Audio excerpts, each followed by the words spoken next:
Hi, today we will learn how to receive payments from customers automatically.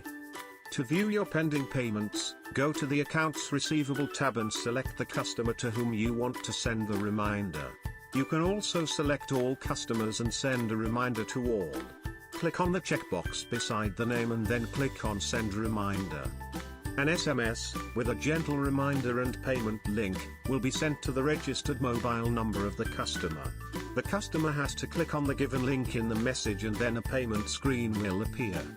The customer will then select their preferred payment mode and proceed to payment. A success message will appear upon successful transaction. You can view the payment details in Sales and Delivery Report and transaction details in the Cashbook. You can check the balance of the selected customer by again coming to the Accounts Receivable tab. Congratulations! All the dues of the selected customer are now clear.